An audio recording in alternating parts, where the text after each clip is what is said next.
Welcome to 10Play, the show that brings you the biggest and best of computer games. We bring you the games that have taken over the world in one way or another, the most influential, the best looking, even the most controversial games. In terms of revenue across the world, games takings are actually higher than Hollywood box office figures. The games industry is now bigger than Hollywood, with games forecast to gross around £1.5 billion in the UK alone this year, out of a global market worth close to £15 billion. That's around 300 million more than UK cinema box office and almost double that of home video rentals. It really is a recreation that will compete against music and film. We take a box office view of the games industry now, so stay tuned for a rundown of the 10 games that have rushed out of the stores faster than you can say Xbox. One game that for many years held the coveted title of best-selling PC game was Myst. I was surprised with Myst when it first came out, because I looked at it and thought, slow game. But it has been a big game because it's just kept on going. Now, Myst is the game that all true hardcore gamers would profess to hate, because it came into the world, got rave reviews and sold millions of copies, and it really is not a very good game. There wasn't much in the way of gameplay, but that wasn't what the game was about. This was virtual tourism. It was aiming for players who perhaps would find most games off-putting because they'd be slightly too difficult to play. It probably didn't do as well as many people would have you believe, but it has been followed up by second and third instalments of the title, which have sold equally as well as the first. So over a period of time, Myst has been a fantastic selling trilogy. People that had never played games before saw Myst. It looked adult to them, it looked interesting, the graphics looked amazing by their definition. And they bought it, and it sold millions and millions of copies. So do you know just how many it has sold? Not as a number, but it was plus 5 million, must have been. It was, for a while, it was the biggest selling game of all time. I don't think it is anymore. Myst has enjoyed sales in excess of 3.5 million, and together with its sequels, has sold over 10 million. From fantasy to another game that has held gamers in thrall. Many consider Metal Gear Solid, released in 1998 by Konami, to be not just one of the greatest games for the PlayStation, but also one of the greatest games ever. This version of the game took the stealth action series from its 8-bit origins to the PlayStation. Metal Gear Solid was a strange one. Obviously, number 2 recently arrived on PlayStation 2 to massive success, but it was a slightly slow burner when it first arrived on PlayStation, although it did very, very well at the start. It did take word of mouth and to build it into the massive title it is today. I think the clever thing with the Metal Gear series is that when the first one came out, they designed a really specific look, and it didn't really look like any other game. It had the kind of grey, drab backgrounds. They had a real strong kind of aesthetic that they kept all the way through.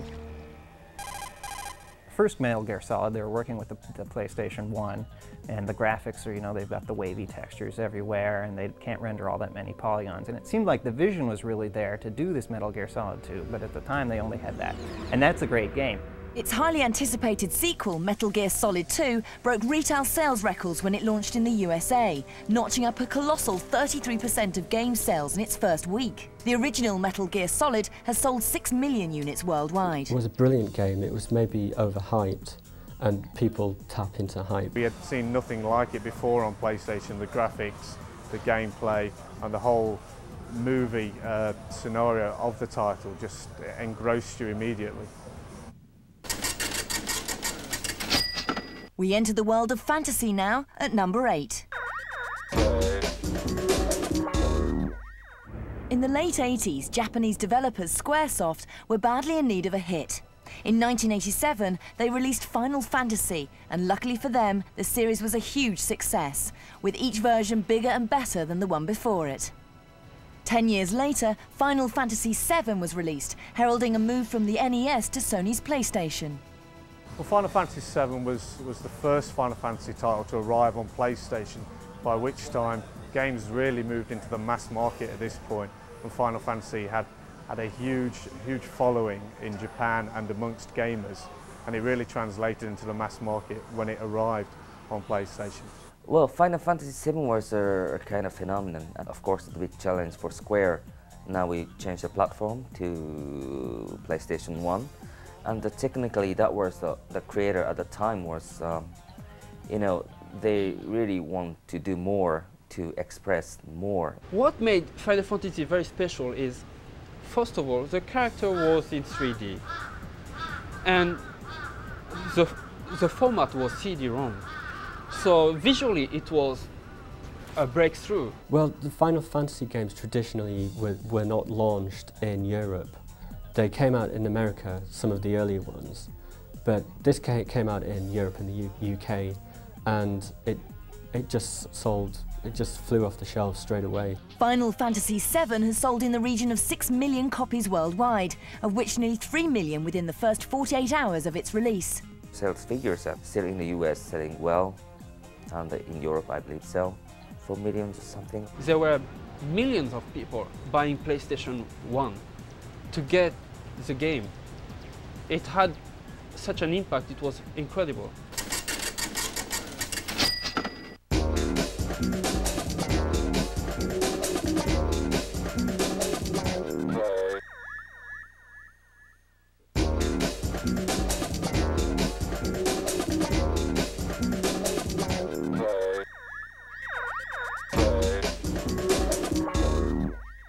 The Sims is a really interesting game because there's no point to it. That may be so, but this game was responsible for knocking Myst off the best-selling PC game slot. The Sims allows gamers to design and control a world and its simulated people. There's no gameplay, there's no objective. You're just presented with a bunch of little computer people and the chance to play God with them. You can spend your time building your house. You could, right when you start the game, you could spend a lot of time setting up your house and buying all the little gadgets for your house. Or you can, spend time trying to get your characters to meet other characters, try them to get to have a high social component to their lives. The Sims is essentially a doll's house game. You have these little dollhouse environments and your little dolls inside, and that started getting the appeal of games to a much wider audience, and that's, I think, why we're really thankful for The Sims. You get so interested in caring about these characters, kind of like a Tamagotchi or something like that, where it just really takes on this human quality, and you're just sort of just so interested in their well-being and trying to get them through the day and teaching them how to cook so they don't set themselves on fire, and getting them to meet someone they can fall in love with and start a family, and it just becomes so interesting. Pretty much every male player I know has attempted to get some sort of lesbian relationship going in the game. The ability to create your own goals within the game world is a very compelling drive. Hugely compelling. The Sims has clocked up sales of over 6.3 million copies worldwide, and its 4 expansion packs have pushed total sales past the 13 million mark. What Electronic Arts have been very clever with is to produce countless add-on packs, countless expansion modules, so you get more furniture and you get more costumes for people, and you get bigger towns and different bungalows to live in. The newest one you've got through Sims Holiday, or in the United States, Sims Vacation, has been a huge seller. It's just getting bigger and bigger every time. Yeah, The Sims has been a strange phenomenon. It's probably the best-selling franchise on PC now. I think one of the major impacts of The Sims is that the user base is apparently over 65% of the users are female, which is practically unheard of on games. I know that this year it became the biggest selling PC game of all time. It's in the big millions. Yeah. In Electronic Arts' wildest dreams, they could never have expected The Sims to sell as many copies that it did. I think for it to have sold a tenth of the copies that it did would have been more than anyone ever expected. This next game needs no makeover. In 1998, a game was released that set the gaming world alight. It was the long-awaited and much-hyped Zelda Ocarina of Time. We know that Zelda was very, very successful in its early days on the NES and the Super Nintendo as well. And it was very much anticipated by all the Zelda and all the Nintendo fans worldwide. There were stories in Japan of businessmen booking in advance, 3 months in advance, 6 months in advance, a week off, and of course a week off's a big deal in Japan, to play Zelda because that was its release date, and then the release date would slip, and all these people would have to rebook their holidays. What was it about this game that made it sell? The Zelda 64 had a leg up in terms of success because the hardcore players and the games reviewers were big fans of the previous Zelda games. It transports you to the world that it creates. It keeps you there. It does what great films do and great novels do. It makes you feel a part of the action. Totally believable, and yet at the same time you're affecting the outcome. A lot of the core gameplay that made the earlier Zelda games so good was still in place, but it was coupled with a fully 3D environment, a world where the sun rises and the moon sets, and it was just a big step forward. Gamers around the globe needed no persuading. The title has gone on to notch up sales of over 7 million worldwide, of which 1 million in Japan alone. Zelda was one of those games that it seems that sometimes only the Japanese can do, in that every territory it was released in, people loved it. I think it appeals to all ages, and I think when you feel the adventure, the thrill of the game, it doesn't matter if you're 6 or 60.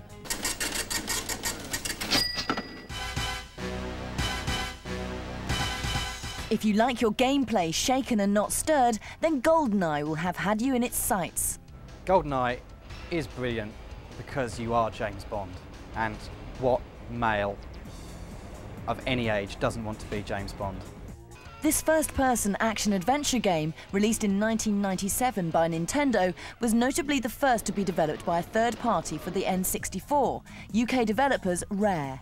Basically, James Bond is a very strong license. GoldenEye, the movie, was actually very, very popular, and Rare tried to bring this excitement from the game to an interactive platform. The fact that it was the success that it was is only a surprise because up until that point, every other James Bond game had been crap. Is that a pocket watch, Mr. Bond, or the latest nuclear device? You get a lot of different weapons throughout the games, and it's not only about killing all the enemies very quickly. You have to plan each single step.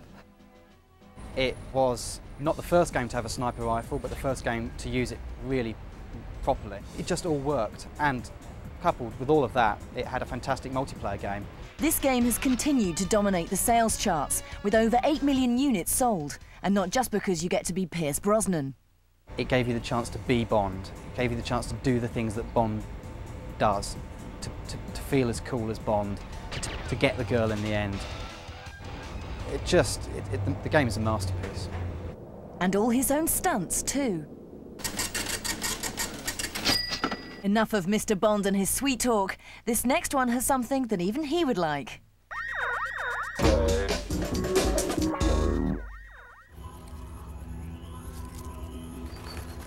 And I can remember saying, I think we may sell 500,000 units of this one.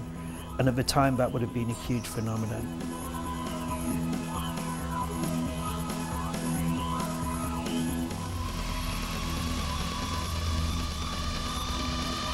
$500,000? It did better than that. This game really got the public's motor running.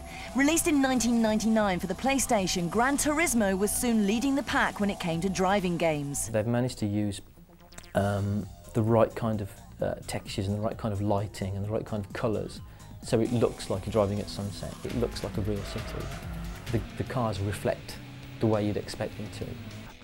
Immediately people will win a race or they'll finish second and they'll go, well, maybe if I change the balance on the suspension, maybe if I change this, maybe if I do that, and straight away they'll go back into the race and play it again.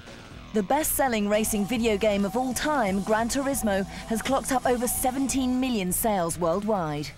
Once the public had had the opportunity to play it, and we started getting reviews calling it PlayStation perfection, we definitely knew that it was going to be a huge phenomenon. I hadn't played it for a couple of months. I played it over the weekend, and it really still does stand up. It still looks spectacular. Not to be outdone, its sequel, Gran Turismo 3 A-Spec, broke all launch records. It's one of those games where it's so easy to sit there and go, well, I'm just going to have one more race. I'm just going to have one more, and then I'll turn it off.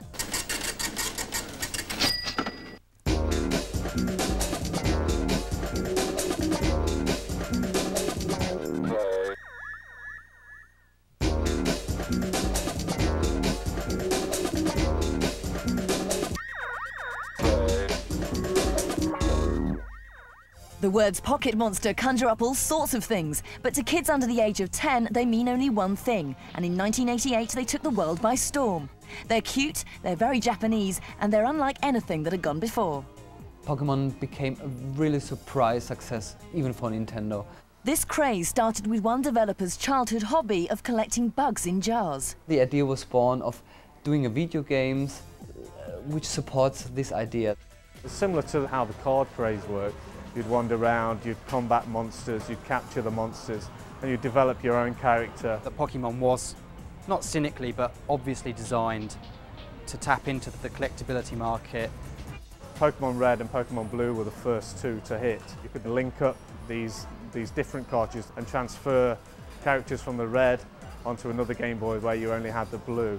So it made the collectability aspect a lot more, a lot more poignant. 6 of the industry's 10 top-selling video games in 2000 were Pokémon titles. I can't understand it. I asked my nephew, please tell me how it works.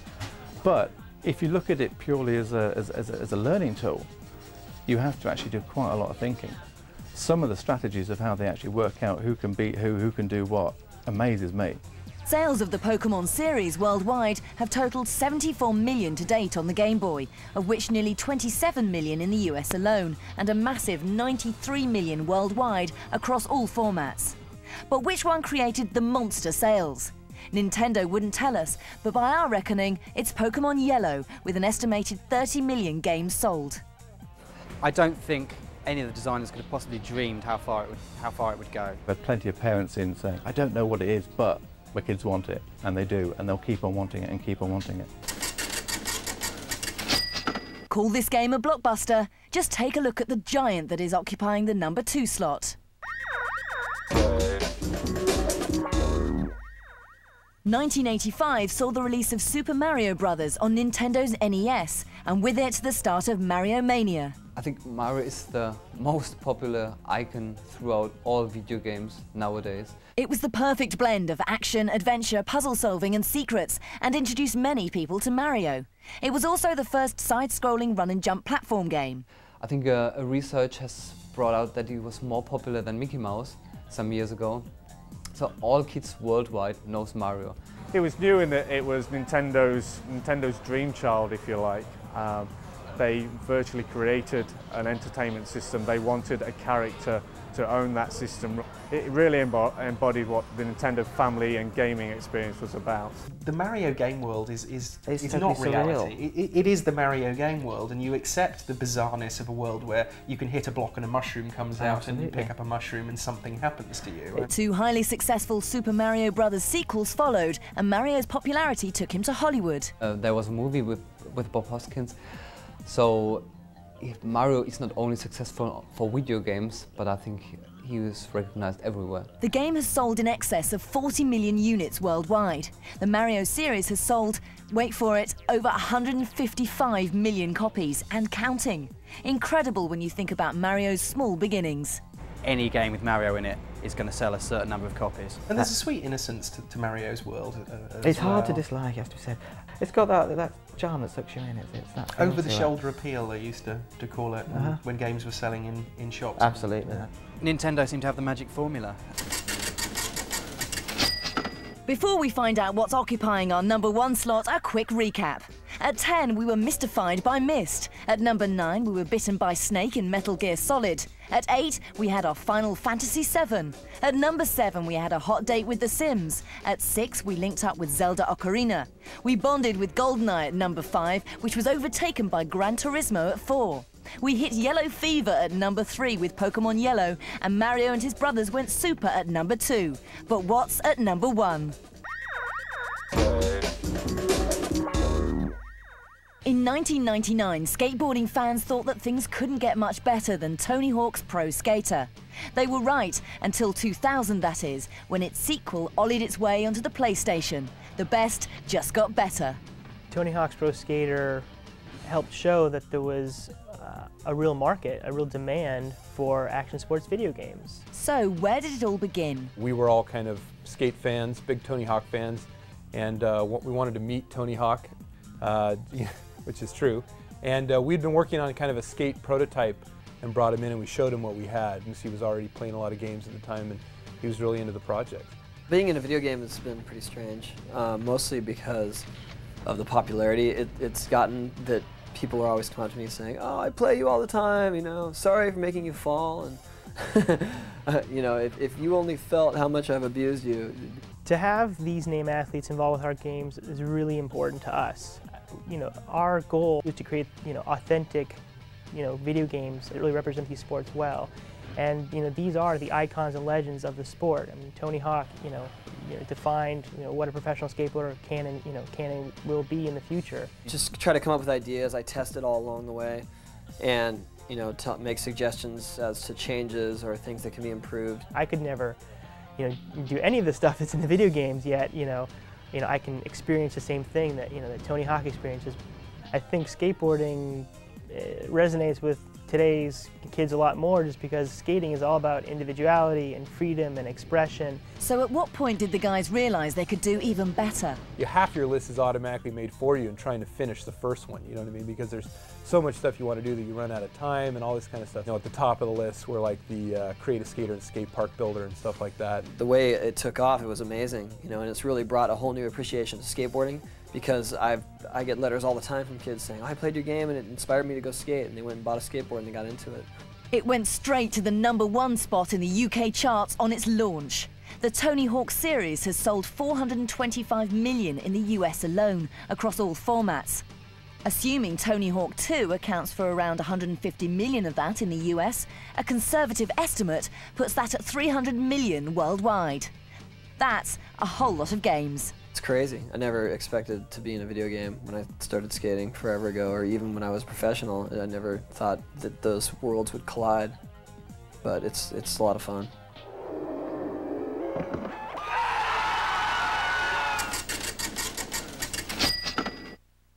So there you have it, the biggest gaming blockbusters ever.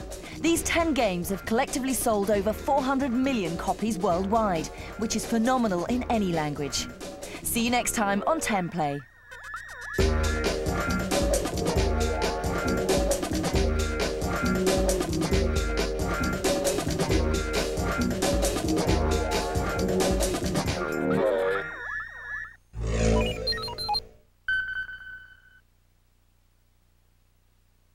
G4 TV for gamers and Tech TV are connecting to form G4 Tech TV. Coming May 28th. Stay connected. For more information, go to g4techtv.com.